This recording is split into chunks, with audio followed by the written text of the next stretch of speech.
Assalamualaikum Buya. Waalaikumsalam Afwan warahmatullahi Buya, wabarakatuh. izin bertanya. Bagaimana hukumnya jika harta belum diwariskan ke masing-masing anak setelah orang tuanya meninggal? Karena ada salah satu anak maunya dibuat untuk amal orang tuanya, sedangkan yang lain maunya dibagi masing-masing. Pertanyaannya, yang mana yang harus diikuti karena keduanya sama-sama mempertahankan, dan bagaimana menurut Islam Buya? Syukron Buya atas jawabannya. Wassalamualaikum warahmatullahi wabarakatuh. Waalaikumsalam warahmatullahi wabarakatuh. Harta yang dimiliki oleh orang tua, kemudian orang tua meninggal dunia, maka saat itu orang tua sudah tidak punya apa-apa. Mulai dari orang tua dicabut nyawanya, bukan miliknya lagi. Langsung berpindah kepada ahli warisnya. Semua ahli warisnya, yang memang ahli waris, yang memiliki harta. Makanya orang cerdas adalah bersedekah di saat masih hidup. Jangan nunggu anak-anak. Belum tentu anak-anak bersedekah. Makanya yang punya kekayaan melimpah, jangan nunggu. Nanti biar anak saya saja sedekah. Iya kalau anaknya ingat. Na'udzubillah. Bahkan itu bisa membebani anak. Membebani anak. Sehingga anak mikir, sedekah kok mahal banget, besar banget. Sementara anaknya yang tidak biasa bersedekah. Maka kalau Anda orang kaya, berbuatlah saat Anda masih hidup. Kenapa setelah Anda meninggal dunia itu bukan harta Anda lagi. Anak Anda tidak wajib bersedekah untuk Anda. Kalau mau, kalau suka-suka, kalau dia punya bakti. Kalau punya bakti akan sedekah. Kenapa? Setelah Anda meninggal langsung jadi milik anak-anak Anda.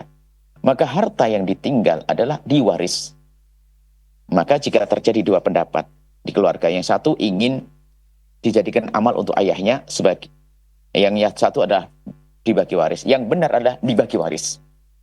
Bukan amal untuk ayahnya. Dibagi waris, setelah dibagi waris, yang mau beramal adalah dari bagiannya itu sah-sah saja. Tapi kalau kita mensedekahkan untuk orang tua, dari harta waris itu tidak boleh, haram hukumnya. Termasuk mohon maaf ini yang biasa mengadakan selamatan. Kerbonya milik ayah yang meninggal dunia atau ibu yang meninggal dunia langsung disembelih untuk selamatan. Loh, ini kerbo milik bersama. Iya Anda yang punya banyak duit, nggak ada masalah kerbo disembelih. Itu adikmu yang punya utang, ngenes dia. Kerbonya sembelih.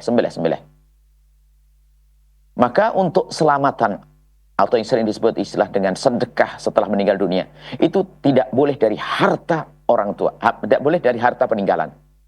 Bolehnya dari harta pribadi Anda, wahai anak. Bukan dari harta peninggalan.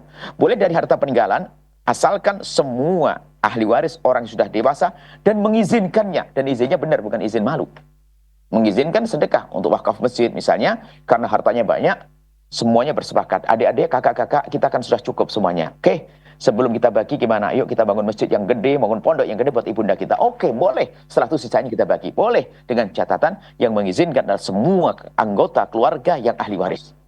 Berarti sebetulnya ahli waris itu yang ingin bersedekah, bukan orang tua. Orang tua meninggal sudah nggak bisa sedekah. Makanya jangan sampai Anda menumpuk harta, Anda tidak bersedekah. Anda nggak akan bisa sedekah setelah meninggal dunia. Setelah meninggal dunia hanya menanti. Iya kalau anak berbuat. Kalau anak tidak berbuat, Anda akan miskin di alam barzah.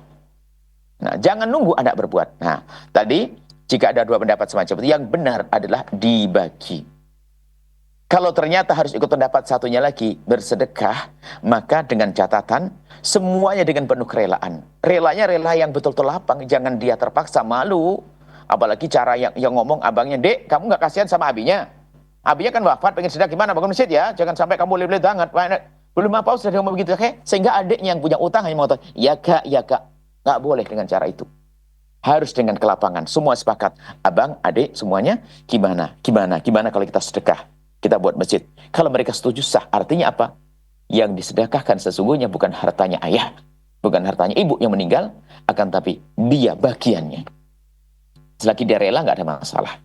Nah, tapi kalau permasalahannya adalah ada yang tidak rela, maka jangan sampai dipaksa yang tidak rela. Mungkin seperti ini, mungkin tadi kalau selesai dibagi. Kalau memaksa, maka ketahuilah, yang memaksakan untuk berbuat baik untuk orang tuanya, itu yang bagiannya dipotong nanti. Karena berarti dia telah mensedekahkan haknya, bagiannya. Nah, seperti itu. Tolong ini adalah hal yang harus diperhatikan. Jangan sampai mentang-mentang Anda yang paling alim di sebuah keluarga, paling kaya, tiba-tiba seenaknya menggunakan harta peninggalan untuk sedekah untuk orang tua, nyembelih sapi 7 hari, nyembelih sapi 7 sapi. Kasihan. Ada adik-adik yang fakir, adik-adik yang nggak mampu. Maka tidak boleh kecuali atas izin semuanya, Dan yang lebih tepat adalah dibagi, setelah itu bersedekah, silahkan. Silahkan yang bersedekah untuk orang tuanya, silahkan. Dan kami ingatkan juga yang biasa mengadakan acara, apakah itu namanya haul, apakah namanya selamatan dan sebagainya. Jika itu selamat untuk orang tua, maka tidak boleh dari harta peninggalan. Tapi harus harta dari pribadi Anda, uang Anda. Sebab harta peninggalan itu adalah milik bersama. Kalau Anda ingin menggunakannya untuk orang tua Anda, untuk apapun, harus izin dari semuanya, dari orang-orang dewasa. Kalau ada anak kecilnya, anak kecil nggak bisa diminta izin. Ini saja, semoga Allah menjaga rumah tangga keluarga Anda. Dan kepada yang bertanya, lebih baik diskusi yang manis, suruh mendengar bersama tentang ini. Dan biarpun ingin berbuat baik, tidak boleh kita memaksa saudara. Harus dengan penuh kelembutan, keindahan, dan yang paling utama adalah menjaga keharmonisan keluarga Anda setelah ayah meninggal. Jangan sampai setelah ayah meninggal malah terjadi percekcokan. Naudzubillah, wallahu a'lam bishawab. Sahabat Al-Bahjah TV, setelah menyaksikan video ini, jangan lupa bersolawat kepada baginda Nabi Muhammad. Shollu ala Nabi Muhammad. Allahumma sholli alaihi wa ala alihi wa sahbihi.